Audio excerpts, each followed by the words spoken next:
¿Qué es un fanfilm? Bueno, la Wikipedia la define como una producción audiovisual creada por aficionados de un determinado personaje o historia. La disponibilidad de cámaras económicas y herramientas de edición de vídeo en ordenadores domésticos permite la realización de películas a cualquier persona que disponga del tiempo suficiente y pueda organizar un grupo de personas suficientemente numeroso. Esa es la definición más técnica y mundana, pero yo tengo una quizás más grandilocuente y apasionada. Para mí los fanfilms son homenajes, obras audiovisuales que aunque limitadas en presupuesto, rebasan por mucho a las grandes producciones en cuanto a pasión y cariño por los personajes que adaptan. Por esto, sumado a no estar limitados creativamente por grandes estudios o no tener en cuenta los beneficios económicos, no es raro ver que muchos de estos cortometrajes superen en varios aspectos a las grandes producciones a pesar de sus bajos recursos. Lamentablemente, a pesar de que gracias al internet estos productos han adquirido más visibilidad, siguen siendo terriblemente infravalorados, obviamente opacados por películas oficiales que a pesar de sus efectos especiales impresionantes y sus excesos de fanservice, no entienden a los personajes que adaptan o se avergüenzan de su esencia, tratando de deformarlos lo más posible para transformarlos en algo que no son. Por esto, quiero demostrar mi amor por estos metrajes a través de este humilde top de mis 12 fanfilms favoritos. Una aclaración que quiero hacer antes de empezar con el top es que solo incluiré un fanfilm por cada franquicia o personaje, para así no tener 4 puestos plagados de fanfilms de Batman o de Star Wars. En fin, aclarando esto, empecemos con este top.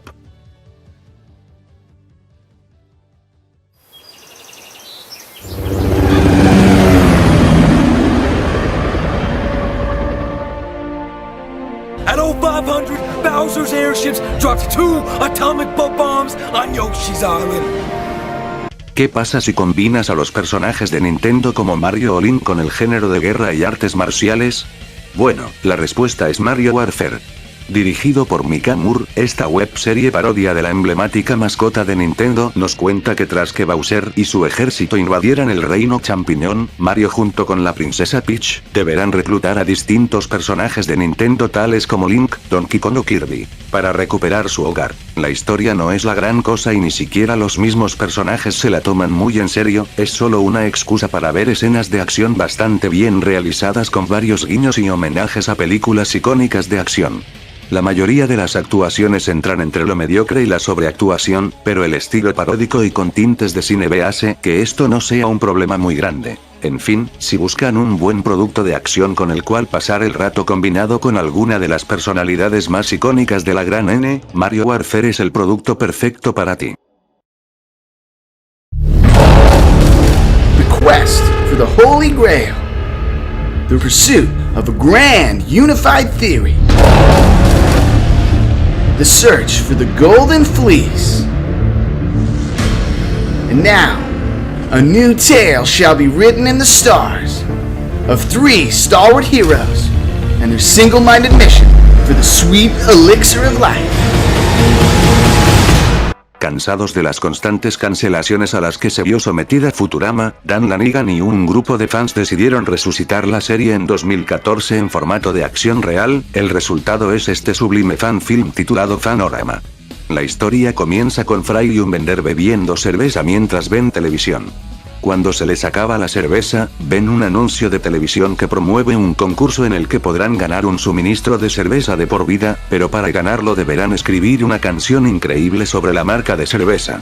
Como es costumbre en la forma de contar de Matt Groening, esta premisa inicial se va deformando hasta convertirse en una cosa totalmente distinta. Eso sí, sentí que debieron despegarse un poco del programa de televisión para contar una historia más propia que no dependiese tanto de los guiños y referencias a la serie. Es increíble cómo los desarrolladores lograron recrear la narrativa, el humor de la serie y la caracterización de los personajes casi a la perfección y sin que el salto de la animación al live action se sintiese discordante. Yendo a aspectos más superficiales, los efectos especiales, aunque no llegan a los de una producción hollywoodense, están bastante bien realizados, sobre todo sorprende lo bien recreados que están Bender, Zoidberg, el profesor Hubert. Eso sí, flojea bastante en los escenarios exteriores o en algunos personajes como Lila. Las actuaciones de voz son bastante buenas, sobre todo destaco las de Bender y Lila, verdaderamente suenan como los personajes originales. Una carta de amor muy bonita a la mejor serie animada de Matt Groening y se lo recomiendo a todos los fans.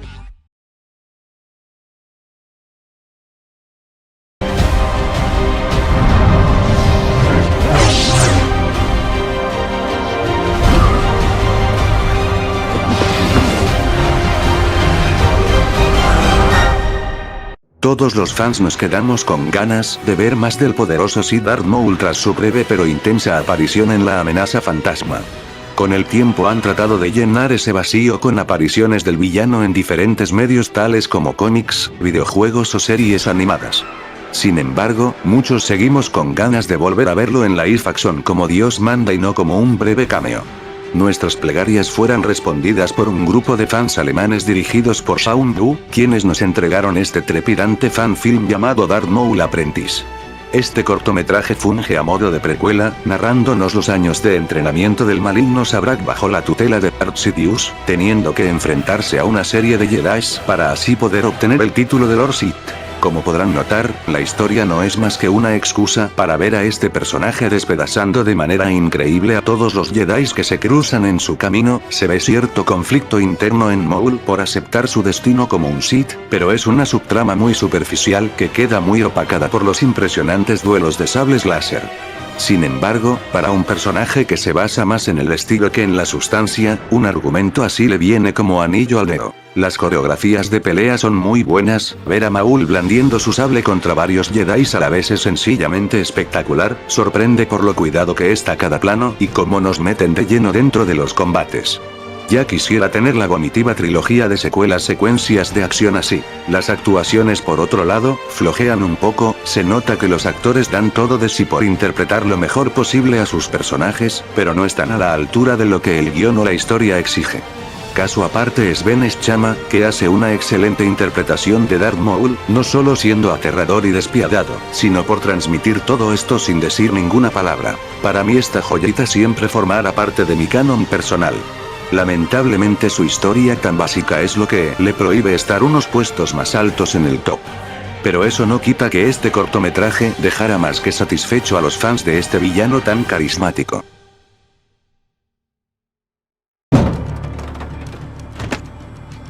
Hey, mister.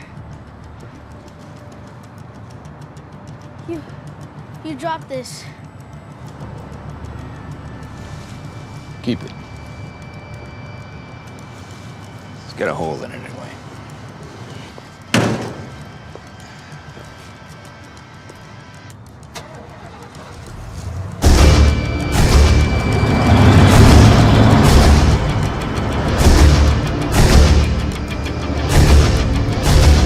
Tras la desastrosa película que resultó ser Punisher Zona de Guerra, los fans de este sanguinario antihéroe habían perdido la esperanza de ver una adaptación fílmica que le hiciese justicia al personaje.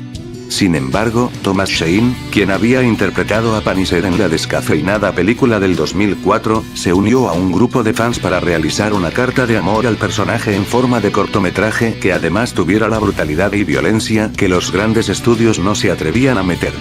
Para esta tarea, Thomas trajo al director Phil Joannou y a su amigo Roll Perlman para que se involucrasen y así darle a esta cinta un aire más profesional. Es así que en la San Diego Comic Con del 2012 se estrenó el fan film Punisher, Día de Lavandería. La historia del corto no podría ser más sencilla. Un grupo de pandilleros comienza a molestar a un niño justo en la calle donde el Punisher está lavando su ropa. El chiste se cuenta solo. Thomas Shane se redime totalmente de la interpretación que nos dio en 2004, entregándonos una versión muy imponente del personaje, tanto físicamente como a nivel interpretativo. Si no fuera por Sean Fernald, Thomas Jane definitivamente se coronaría como el Punisher perfecto. Las escenas de acción son maravillosamente violentas, demostrando de manera fidedigna cómo el personaje se encarga de impartir justicia en los cómics.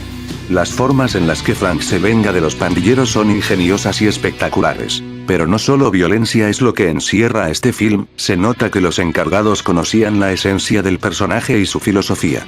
Frank no evita que los pandilleros cometan sus maldades contra el niño, es solo una vez que estos han pecado, que decide caer sobre ellos con una enorme brutalidad. Porque The Punisher no es Spider-Man o Superman, él no previene el mal, lo castiga brutalmente. De esta forma el personaje queda definido en menos de 10 minutos. Simplemente brillante. Un buen cortometraje que no le tiene nada que envidiar a la serie oficial de Netflix.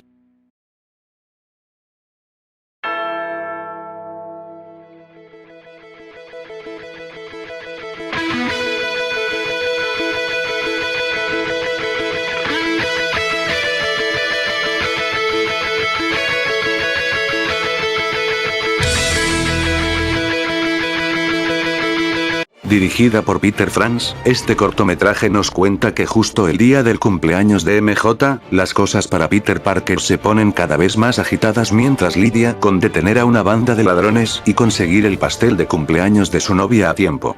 Esta sencilla trama le queda como anillo al dedo al personaje, que siempre se ha caracterizado por tener problemas con balancear su doble vida. Casi que parece sacada de algún cómic que Stan Lee y Steve Ditko escribieron en la Edad de Plata. La recreación de los años 60 está muy bien lograda, sobre todo los estrafalarios vestuarios y los coches que se usaban en esa época. Las actuaciones tanto de los villanos como de los personajes secundarios son bastante buenas, pero el que se lleva las palmas es Josh Borja, quien interpreta a nuestro carismático trepamuros. El actor transmite a la perfección la personalidad de Peter Parker como un tipo agradable y bonachón y la personalidad burlona e imperativa de Spider-Man. Quizás los únicos defectos serían que físicamente no se parece demasiado al Peter de los cómics y que su traje se ve demasiado holgado en algunas secuencias. Las escenas de acción están bien dirigidas y coreografiadas, la música aunque no es memorable, es adecuada y los efectos especiales están bastante bien realizados, solo notándose el CGI en escenas muy puntuales. El único problema que tengo con la cinta quizás es su final, que se siente muy forzadamente feliz. Hubiera sido mejor si la trama cerraba con una nota más agridulce, al igual que muchas de este personaje en los tebeos. Sin embargo, esto no demerita que es un cortometraje de calidad hecho por personas que aman al personaje y entienden su esencia. Es triste pensar que estos 8 minutos de metraje le dan 1000 vueltas a las películas de más de 2 horas protagonizadas por Tom Holland.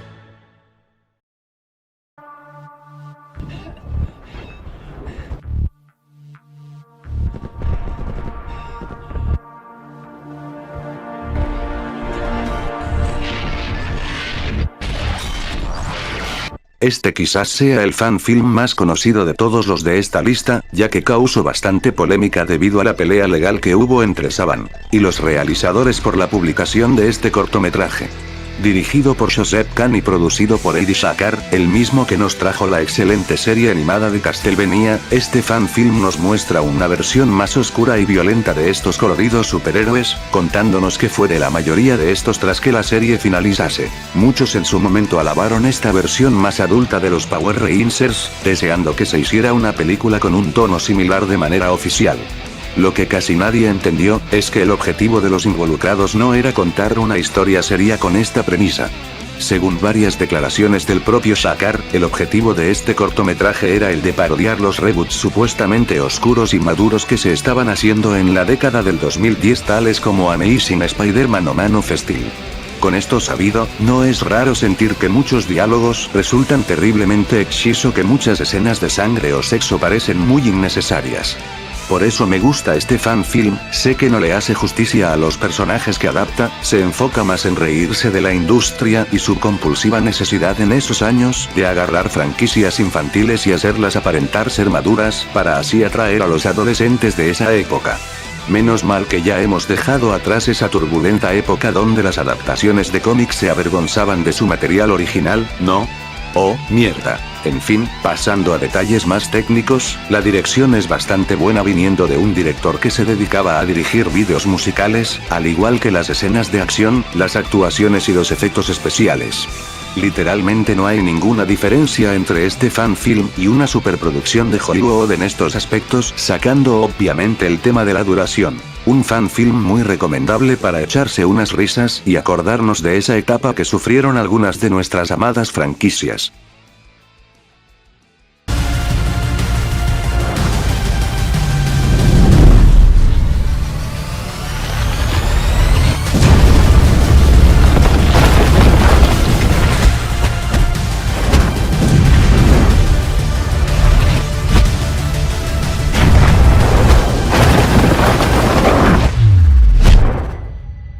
Siguiendo el éxito de Mortal Kombat Riverto Street Fighter Legado, Dragon Ball Z, Light of Hope es un claro ejemplo de cómo una idea bien pensada puede superar a los altos presupuestos con malas realizaciones, como la propia película oficial de Dragon Ball Evolution. El cortometraje fue creado por Robot Underdog, estudio que inició una campaña de crowdfunding y que logró un resultado más que satisfactorio. Esta webserie de 3 capítulos es una adaptación del especial para televisión de Gohan y Trunks. Un futuro diferente, que nos narra el futuro postapocalíptico donde los androides 17 y 18 han devastado la Tierra y solo queda Gohan y Trunks para enfrentarlos. La trama se toma varias licencias creativas con respecto a la trama del especial, pero a diferencia de Dragon Ball Evolution, estas sirven para enriquecer a la trama, agregarle trasfondo a los personajes o simplemente por falta de presupuesto. Y a pesar de las limitaciones económicas, las peleas están muy bien realizadas, muy fieles a las del anime, siendo el único punto malo que no son tan violentas como a todos nos gustaría, pero eso siendo demasiado quisquilloso. Las actuaciones también son bastante decentes, sobre todo las de los androides 17 y 18, que logran plasmar esa personalidad sádica y carente de empatía que caracterizaba a esas versiones. Los efectos especiales flaquean en algunas escenas de combate, donde se nota mucho el uso de pantalla verde o de efectos especiales que le faltan ser pulidos, pero repito, se entiende por las limitaciones de presupuesto. Sin embargo, eso no quita que las peleas son sumamente disfrutables. La pongo en un puesto muy alto porque en muchos puntos, llega a superar a la trama original.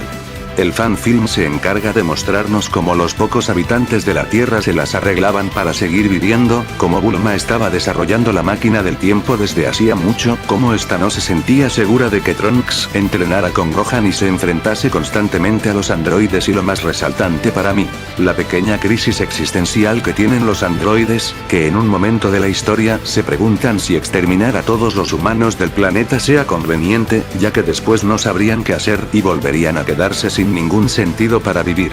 En fin, seguramente muchos se preguntarán por qué pongo este fanfilm en la lista en vez de Fall of Men, otro producto hecho por fans que llamó más la atención en su momento. La respuesta es sencilla. Light of Hope se mantiene más fiel a la esencia de la serie y no trata de aparentar otra cosa que no es. Fall of Men por su parte trata de aplicarle el estilo de las películas de Christopher Nolan a Dragon Ball, cosa que no queda muy bien en mi opinión, además de que se toma demasiadas libertades creativas para mi gusto.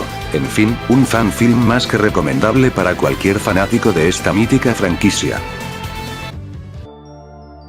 Quizás el diablo está, porque tiene que estar. Y el diablo existe, está dentro de cada uno de nosotros. Hay gente que lo deja salir, unos más que otros, eso dicen. Y yo me esfuerzo mucho por encerrarlo. Les presento, el único fanfilm español de la lista sobre el demonio de Hell Kitchen que tanta popularidad ha adquirido tras la maravillosa serie de Netflix.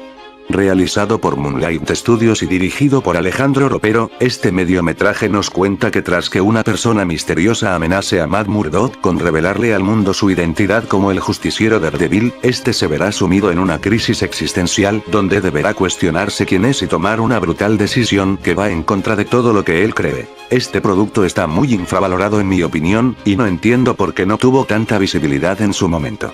Sacando las obvias limitaciones de presupuesto y algunas actuaciones flojas, este fanfilm se siente casi como un capítulo extra de la serie de Netflix. Peca quizás de sobresaturar casi más de la mitad del film con pensamientos internos de Daredevil, pero es el único punto flojo que le puedo encontrar a nivel narrativo. La caracterización del héroe está bastante bien lograda, siendo quizás un poco más pesimista de lo normal, apegándose más a las versiones de los cómics de los 2000. El actor que lo encarna hace una interpretación decente, aunque su papel de ciego flojea un poco. Las escenas de acción están muy bien realizadas, asemejándose en algunos aspectos a los de la serie de Netflix, como los detalles de que Daredevil tenga dificultades para deshacerse de sus enemigos y que se esfuerce al máximo por conseguirlo. Pero quizás lo que hace que este fanfilm esté tan arriba en el top, es su tramo final donde por fin Daredevil confronta a su chantajista. La forma en la que logra zafarse de la situación es simplemente maravillosa, no usando la fuerza bruta, sino con pura lógica y manipulación. ¿Con qué argumentos? Eso es algo que deberán descubrir viendo esta cinta.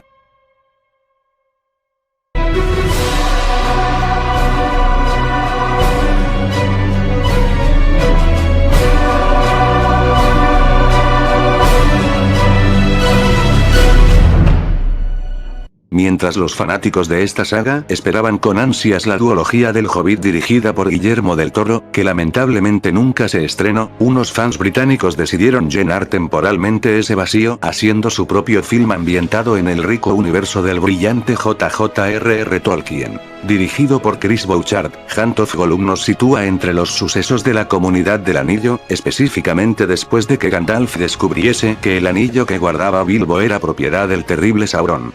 Con temor a que el antiguo portador del anillo, la criatura Gollum, pudiera revelarle al Señor Oscuro el paradero del objeto, Gandalf manda a su amigo Aragorn para que capture a Gollum para interrogarle de a quien le pudo haber informado sobre el mismo.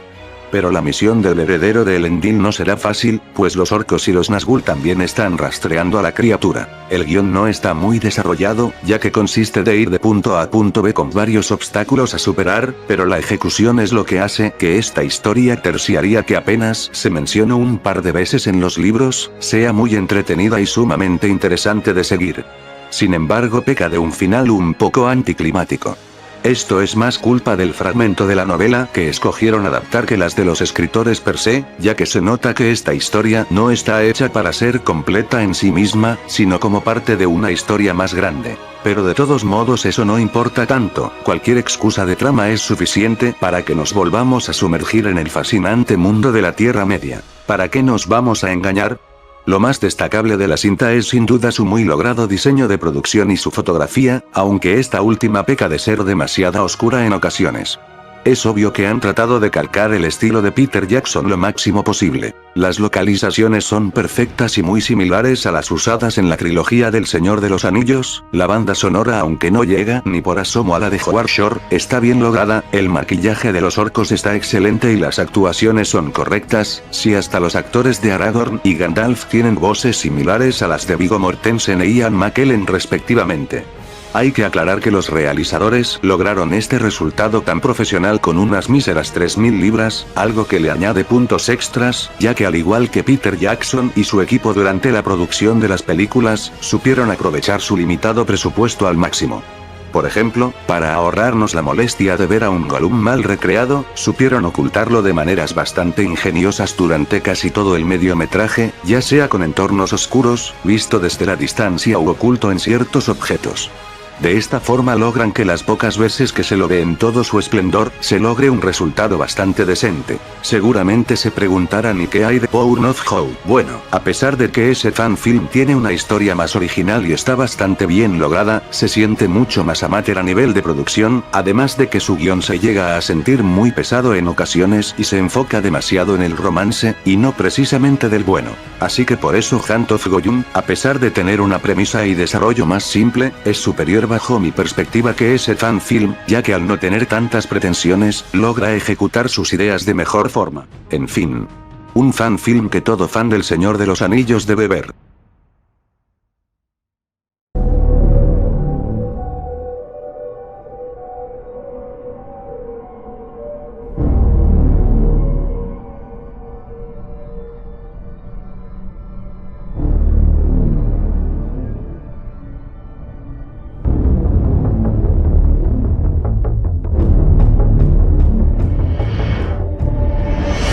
Si hablamos de sagas slashers de los 80, ¿cuál es el primer ejemplo que todos se nos viene a la mente? Unos dirán Halloween con el silencioso Michael Myers, otros que Pesadilla en la calle del infierno con el carismático y sádico Freddy Krueger, pero muchos, por no decir la mayoría, pensarán en Viernes 13 con el implacable Jason Voorhees. Esta saga es el innegable icono ochentero del terror slasher que lamentablemente sufre el rechazo del público actual. Tras más de una década sin secuelas de esta franquicia, Vicente Di Santi y un grupo de fans se cansaron de esperar a New Line Cinema y decidieron entregar ellos mismos un nuevo producto del despiadado asesino con máscara de hockey. Es así como nació Viernes 13, Never Have Alone. La historia trata sobre un youtuber que se dedica a hacer escaladas extremas que llega accidentalmente al campamento Crystal Lake, donde el despiadado asesino Jason Voorhees acecha a cualquiera que ose entrar en su territorio. Como notarán, una de las innovaciones más resaltantes con este argumento es que aquí solo tenemos a un solitario protagonista, un montañista magníficamente interpretado por Andrew Leity, quien a diferencia de tus típicos adolescentes idiotas del slasher, su actitud y agradable personalidad nos hace caer bien y desear que logre salir con vida del campamento maldito. Otro que no se queda atrás es Jason, interpretado por el mismo director Vicente Di Santa, quien logra plasmar la presencia intimidante del mudo asesino y expresarnos sus sentimientos sin necesidad de ver su rostro. Obviamente no supera al legendario Kane Hodder, pero eso no quita que sea una muy fiel representación del icónico personaje. Pero quizás, el rasgo más resaltante de esta cinta es su primera mitad, que en vez de centrarse en las persecuciones en el bosque y el horror visceral como ya nos tienen acostumbrados en esta clase de productos, Neverhaid Calon prefiere irse más por la ruta de la casa embrujada, centrándose más en el suspenso de nuestro protagonista, explorando las abandonadas cabañas del antiguo campamento, sin saber que el asesino con la máscara de Hockey lo acecha entre las sombras. La manera en la que manejan la tensión en esta primera parte es sencillamente magnífica y toda una prueba de que Di Santi tiene potencial para dirigir grandes proyectos con temática de horror. Entonces, para terminar, diré lo que siempre estoy repitiendo en este top. El mediometraje tiene actuaciones sólidas, una fotografía espectacular, un diseño de producción que recrea a la perfección el set de las películas originales y una banda sonora de Ryan Pérez que no tiene nada que envidiarle a la compuesta por Harry Mandolfini. En conclusión, Neverhaid Calon es un muy buen complemento a esta saga casi olvidada por el público, que nos demuestra que el cine slasher todavía no está muerto, y una carta de amor a esta franquicia que, a pesar de sus enormes fallas, siempre estará en el corazón de todo fan del terror.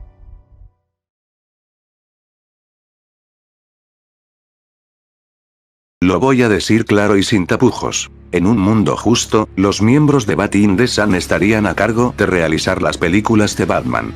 Son esa clase de personas que entienden a la perfección a este legendario personaje y su mitología. A diferencia de Nolan o próximamente Reeves, no rehuyen de algunos conceptos ridículos de la mitología del personaje ni se avergüenzan del material que están adaptando. Porque admitámoslo, por más que Batman es un concepto que podría existir en la vida real, hay varios villanos y tramas excelentes en sus cómics que escapan del realismo y que lamentablemente terminan siendo sacrificadas o ultrajadas en pos de mantener esa supuesta estética madura y oscura. Por Dios, hablamos de un tipo vestido de murciélago que sale a pelear contra payasos asesinos, mafiosos armados con paraguas metralletas, sensuales mujeres plantas, hombres cocodrilos, tibetanos inmortales, etcétera, etcétera, etcétera. Y duele para un fan que quiere ver a un personaje tan rico como este siendo censurado por grandes producciones o directores que parecen no entender a Batman o avergonzarse de los cómics que adaptan. En fin, me estoy desviando mucho del tema. Bat in the Sun, más conocida por su serie Super Power Vidaun, donde enfrentan a los personajes más icónicos de diferentes franquicias en épicas batallas, también ha producido cortometrajes del Cruzado de la Capa, los más resaltantes siendo los dos que se encuentran en este top: Paciente J y Batman Ciudad de Cicatrices. Sí, sé que estoy haciendo trampa poniendo dos cortometrajes en un mismo top, pero al ser de la misma casa productora y ambas estar de manera indirectamente relacionadas, no creo que sea un gran problema. You're not the Batman.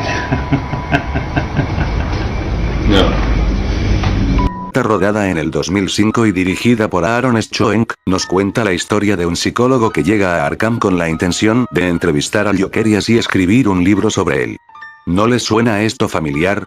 En fin, la historia no es más que una excusa para explorar la mente del perturbado personaje y hacer un homenaje a los sucesos más icónicos de su larga y sangrienta trayectoria, como el accidente que lo originó, el asesinato de Robin o sus peleas con Batman más destacables. Paul Monar encarna a una versión del príncipe payaso del crimen nunca antes vista en los productos oficiales. No solo por ser más fiel visualmente al cómic, sino por brindarnos un punto de vista muy distinto del personaje. Me explico, diciendo algo similar que dijo Sean Hanor en su momento: si César Romero era un payaso, Jack Nicholson era un gángster, Heath Ledger un terrorista, Jared Leto un cani y Joaquin Phoenix una mala copia de Travis Bickle, Paul Monar es un artista. Este Joker se ve a sí mismo como el actor principal de una obra que tiene lugar en toda ciudad gótica, a los ciudadanos como simples marionetas a los que les da sentido a su vacía vida con sus shows, y a Batman como el mejor actor del elenco.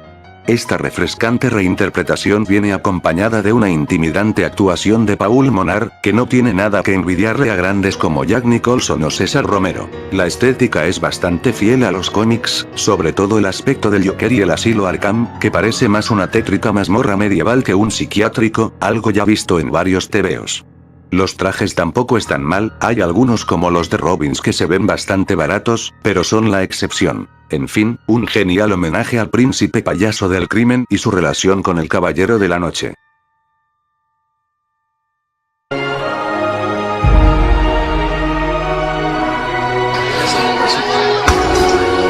I could have taken a silent approach. Slipped in, unnoticed. But I'm looking to be noticed. I need to make it clear that criminals will no longer be tolerated in Gotham. That's night. It ends. 5 años después, Bat in the Sun estrenaría Batman Ciudad de Cicatrices, otro cortometraje dirigido nuevamente por Aaron Schoenk. Al igual que Paciente J, nos trae una premisa sencilla. El Joker ha escapado de Arkham y está más desatado que nunca. Batman debe atraparlo y devolverlo a su celda antes de que cometa un acto atroz. En su camino se encontrará con otros miembros de su galería de villanos como Harley Quinn, el ventrílocuo o Victor Sass. La historia está bien realizada, con un buen desarrollo y un desenlace simplemente desgarrador. Me gusta bastante el hecho de que nos sea narrada desde el punto de vista en primera persona de Batman, nos permite adentrarnos en la mente del encapotado y saber de forma más minuciosa sus reflexiones acerca de todo lo que está viviendo. Además, recuerda bastante a películas clásicas del cine negro. A diferencia de Paciente J, la historia no es solo una excusa para hacer referencias a cómics o ahondar la forma de pensar del personaje protagonista, sino para explorar la moralidad de Batman. ¿Es el cruzado de la capa causante de los villanos a los que combate? ¿Realmente hace lo correcto al dejar a sus enemigos con vida? ¿No sería mejor cruzar la línea en pos de salvar vidas de inocentes? La estética, al igual que la del corto anterior, es muy fiel a los cómics. Schoenk logra transmitir esa podredumbre e insalubridad mental que se respira en Ciudad Gótica. Obviamente que la recreación no es totalmente exacta debido a las obvias limitaciones del presupuesto, pero se logra un resultado más que decente en cuanto a plasmar la estética de los cómics. Eso sí, el logotipo de Batman no es de mi agrado. Se nota que trataron de innovar en ese aspecto para hacer a esta versión del héroe un poco más reconocible, pero no les salió muy bien. Pero esos son pequeños detalles, este corto es otra victoria para la sustancia sobre el estilo. Las actuaciones están bastante flojas quitando al dúo principal, que se roban totalmente las escenas. Paul Monar vuelve a encarnar al Joker, dándonos una actuación igual de excelente que la del corto anterior, pero Kevin Porter no se queda atrás, trayéndonos una versión de Batman muy fiel a los cómics, un héroe estoico, calculador y brutal a la hora de combatir con los criminales, pero a la vez, muy reflexivo y emocional. Una de las mejores representaciones del personaje en live action sin duda. Ciudad de Cicatrices es considerado por los fanáticos como uno de los mejores trabajos de Bat in the Sun, además de los mejores fanfilms del Hombre Murciélago, y la verdad es que no podría estar más de acuerdo. Hour 21. He shows them the delights of belief. I want to see it, Doctor. I trust you. I will see the glory. I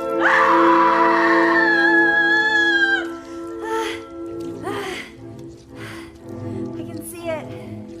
Sweet Lord. I can see the glory.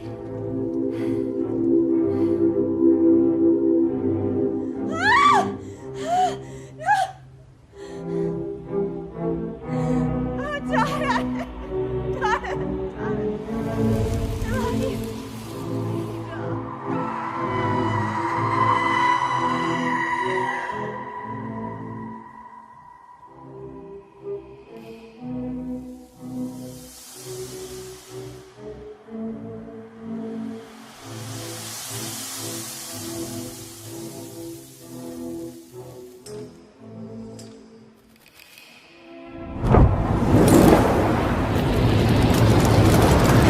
Sandman es uno de mis cómics favoritos.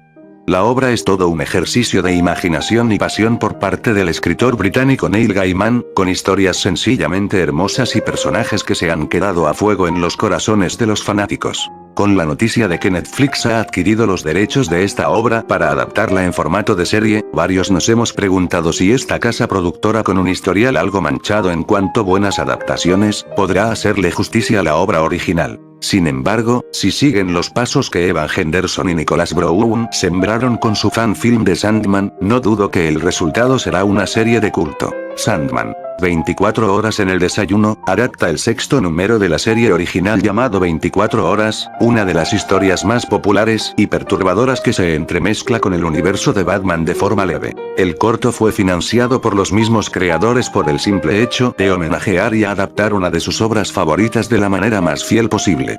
Hasta usaron las viñetas del número como guión gráfico para apegarse a la estética y forma de narrar de Gaiman. La historia nos cuenta que el Dr. Dre escapó de Arkham y se apoderó de Ruby, uno de los objetos pertenecientes a Morfeo, más conocido como Sandman. Con este valioso artefacto, decide divertirse con las personas de una cafetería de una pequeña ciudad durante 24 horas, sometiéndolos a las torturas físicas y mentales más desagradables que se puedan imaginar. La historia es casi idéntica a la del cómic, solo con diferencias tan sutiles que no vale la pena ni mencionarlas. Así que me centraré más en el apartado técnico. La fotografía luce bastante profesional, sobre todo en las partes donde usan planosecuencias o los momentos psicodélicos.